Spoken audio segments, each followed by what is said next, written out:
I'm Nate Eaton, and here in our studio is a guy with a pretty miraculous story. We're glad that you're actually sitting here to tell it, or at least what you can remember of it. This is Jacob Behling, and a few days ago, he was struck by lightning.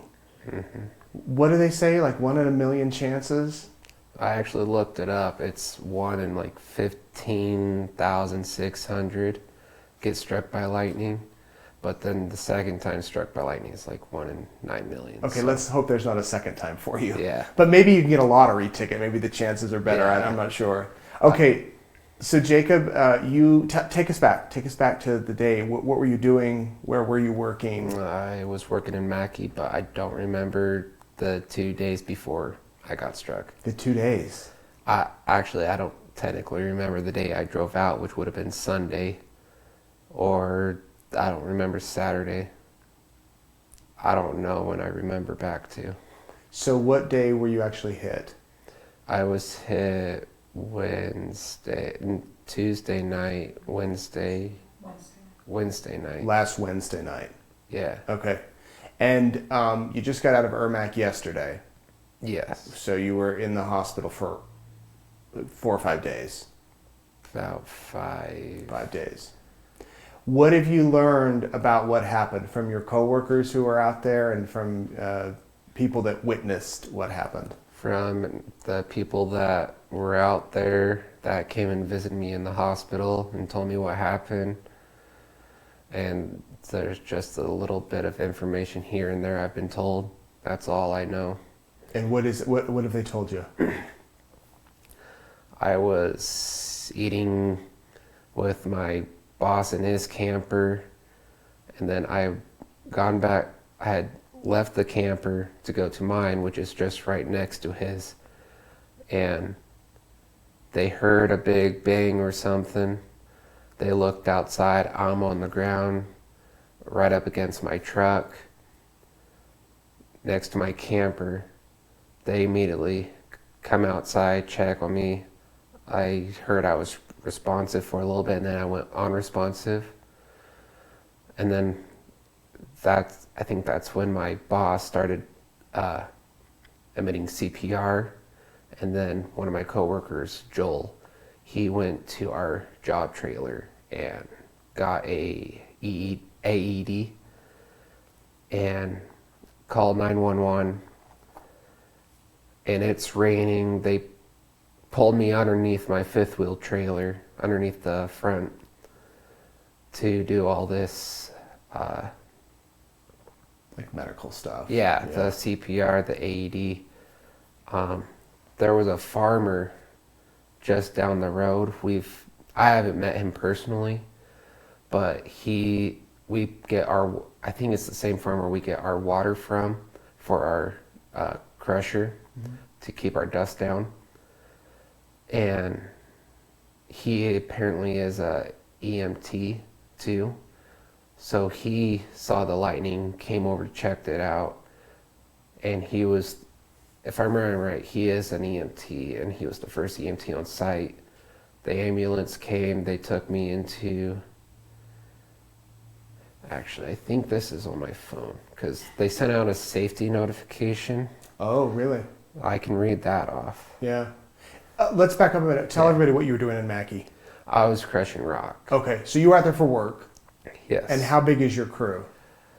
We have 2 different crews that run. We do a morning and a night shift. There are 4 on the running crews. So there's 4 each on the running crews to run the plant.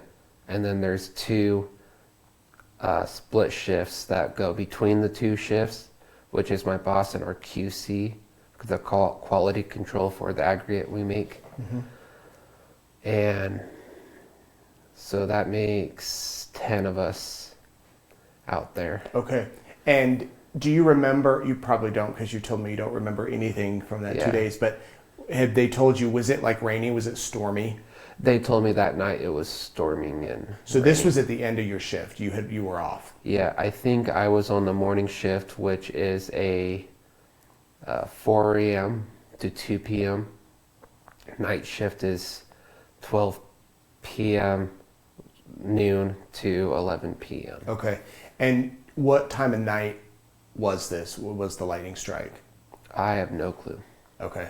Mom is off camera. I'm going to say she's helping because was it, you said 7? It was about 7 o'clock. 7 o'clock at night. Okay. Okay. So 7 o'clock at night, eating dinner, you go out, this happens. The paramedic, the EMT farmer, happens to see the lightning strike. Apparently. Comes over to help.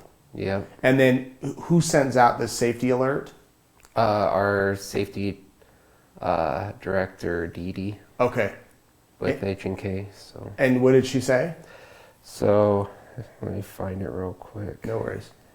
It is. So, this is the day after, because it says last night after the crusher and Mackie shut down, some of the crew members gathered together in a camp trailer for dinner. It was raining hard, complete with thunder and lightning. One of the crew decided to run back to his camper. After he stepped out, there was a strange noise. One of the other crew members went to check out and found our teammate on the ground. He had been struck by lightning, which threw him into his pickup and to the ground. The two teammates jumped into action, quickly determining needed CPR. They assessed him and moved him to a safe location out of the rain under his fifth wheel trailer and began CPR. The teammate ran to the crusher and retrieved the AED and reached out to 911. The AED was applied and used as no pulse was detected. Emergency services were on site within minutes, and he was transported to the Mackay airport via ambulance, then life-flighted to Ermac. We are so grateful for the quick response and actions taken that ultimately saved his life. So yeah. Amazing. So your coworkers immediately knew to grab that AED. Yeah, besides the newer guys, everyone on that crusher is first aid and AED CPR certified. Amazing. Yeah, it's a requirement every 2 years. The crew will get certified for first aid, AED, and CPR. It's a requirement our company has. So did they say, had your heart stopped? Yeah, guess because there was no pulse, I think my heart stopped. And you weren't breathing? Yeah. So they jolt you, then you get in the ambulance arrives, and you're taken out to the airport. I guess so. And flown in. And you don't remember that flight? I don't remember 2-3 days before. What is the first thing you do remember? I remember waking up, and I think the first person I remember seeing was actually my boss, Clem. In your hospital room? Yes. Asking how I'm doing and telling me what happened. It was my boss and his boss, Jared. And So- they told you what had happened? Yes. And what did you think? I just was like, oh, okay. I'm usually nonchalant about a lot of things, so Even getting hit by lightning. yes, I guess so. How do you feel physically? I feel like a train hit me. Really? Yes. My chest hurts. My head hurts. I have a hard time staying awake. I have really bad fatigue now. I have a hard time focusing. Lights hurt. I'm sorry. It's all right. Yeah, we won't go too long. Yeah, that's why I'm looking down. Yeah, actually. that's all right. Do you know, did the doctor say, will that fade over time? I mean, will these symptoms, what you're experiencing go away? I don't remember them saying, but I would assume they would. Yeah. Because I wasn't feeling some of this when I was in the hospital. It's after I've been taken off everything. And I haven't got my medication yet. So I was on a lot of drugs Right. in the hospital, but I haven't picked up my prescription yet. We're about to do that. So Do you, did you have to do like tests, like neurological tests in the hospital, walk in a straight line type of test to make sure? No. Yeah, but I already know I can't drive. I can't focus long enough, and I don't feel like I walk a straight line. So. Wow. Wow. How about your appetite? Is that back? I used to have a really good appetite. I can barely eat now. So. Wow. So what have the past day or so been like since you've been home? Or I guess staying with your mom? It's been a lot of sleep and laying down. Yeah. But yeah, it's been nice being back and actually starting to remember and keeping the days aligned. Mm-hmm. So. Do you plan to go back to work? I don't know when I'll be fit to go back. Yeah, but when hopefully you have a recovery period, then... Yeah, and then I'm hopefully going to go back. Yeah. Guess you don't know if there'll be any PTSD by going back out to the site. Oh, no, I don't think so. Just because you don't remember much. Yeah. Well, what would you say to those guys that really jumped in and saved your life? Well, I owe them a lot, that's for sure. And I owe them a great thank you. Because if it weren't for them, I probably wouldn't be here. Yeah. Like if I was out camping on my own and that happened, I probably wouldn't be found for days. So. Right. Right. Well, we're glad you're here to tell the story, and that you're hopefully the recovery is quick, and that those guys were there, and that they had the AED machine, Mm-hmm. the defibrillator there with them, and lucky that farmer, who happened to be the EMT, saw it too. Yeah. It didn't say in the safety notice, but I think my boss was saying he is an EMT or EMT trained. Yeah, he had training, yeah. Yeah, and yeah, as soon as he saw that, he apparently bolted out his door or something and came and looked at me. Amazing. Well, thank you. You will remember this even if you forget it, because we have it on tape, and so you can watch it in 10 years. Okay. Thank you so much for sharing your story, and like I said, we're glad you're here. Mm-hmm. All right, well, now we have Holly Behling here. You're the mom. I am. And how did you find out that your son had been hit by lightning? My 17-year-old son came and got me after my son's safety director contacted my husband via cell phone. And she had been trying to get a hold of me. I had a voicemail, I had text, I had a Facebook Messenger because she tracked me down on Facebook and was trying to get a hold of me, but I didn't have my phone with me. And what did your 17-year-old say? Mom, Jacob's been hit by lightning. He's on his way to Ermac, and I'm like, bye, Mom, I'm out of here. Because you were at your mom's house. I was at my mom's house. So you book it over to the hospital? Yes. And what did he look like?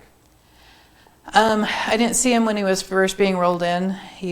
But he was intubated. It's kind of scary. Mm-hmm. But he was bruised, and you could see cuts and scrapes on him. But there was no obvious sign when you're first looking at him that he had been struck by lightning. Mm-hmm. Afterwards, when we got to see him in the emergency room, we did see some places where he had some blisters on his wrists and where hair had been singed on him. I was just grateful that his heart was beating and that they told me he was most likely going to be okay. They did a CT scan to make sure that all of his organs were functioning and that nothing was broken. I'm pretty sure his ribs are probably bruised from the CPR, which is why his chest hurts. Mm. But he's going to be okay.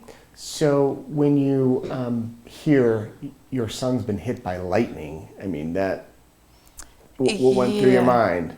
I've got to get there as soon as possible. Right. And I'm not letting my husband drive. My husband has a lead foot, and I knew it wasn't going to do us any good to speed there and for us to get in an accident, because then we are no good to him. Right. You just wanted to be calm. I wanted to be in control, right. And that was something I could control. And how long before Jacob woke up? Was he unconscious when you went in there? He was unconscious when we went in there. Yeah. Yeah. So we got the call. My cell phone times show that they started calling me at around 7:30. So the lightning strike must have happened between 7 and 7:15 would be my guess. And then they had to contact, obviously, 911, their safety director. And then she had to track down numbers to be able to contact us. And when my husband and I got to the hospital, they had given him a doe name, apparently because they don't have a lot of information. They assign somebody a John Doe type of a name, Right. so that they can start working on them. And so they did that, and then once I got there, they finally started assigning Jacob Behling Right. to him once I gave them insurance information and that sort of thing. Right. But yeah, he was unconscious. And then when we went in, the burn ICU, which is where he was, that's where they moved him from the ER, they have very limited visiting hours. And so we went in at 10 o'clock the next morning because that was our first visiting hour. Mm-hmm. And he had been up since about 7, I think. They had kept him sedated because he was intubated. And then they let him wake up at about 7, and they were able to extubate him and see how, and they had a collar, one of those plastic things to make sure he hadn't broken his neck. And so the next time I saw him, he was awake, no longer sedated. He had the tubes out, and he didn't have the collar on, and he could actually talk. I was glad that he could hear because a lot of lightning victims will have eardrums Right. ruptured. He does say that one of his ears hurts, so I guess maybe we'll look into that later. Right. And the fact, too, that he walked in here today. I mean, I've interviewed people before where they have a walker or even in a wheelchair because their muscles, so there's been a reaction. He's 21 and he is tough. Yeah. I've never seen a kid that can work as hard as this kid does. He's tough. He just goes. I know you wanted to thank the people that... I do. I can't begin to thank everybody enough, the whole EMT team in Mackie, that were willing to go out in the middle of a thunderstorm, and his boss, and Joel, his coworker. I can't imagine how they must have felt seeing him on the ground, lightning all around because it's a thunderstorm, and still being willing to risk their own lives and getting hit themselves to save my son. Yeah. It's just remarkable. And the fact they were trained and had that AED. That is so important. Yeah. I've been trained in CPR before. I was first certified when I was in high school, and I had to be certified when I was a Girl Scout leader. And thank goodness I've never had to use it, but I know how. Right. And I think that that's very important for anybody. You never know when something like this is going to happen.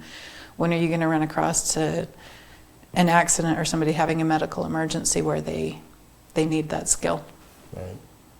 Anything that you want to add, Holly?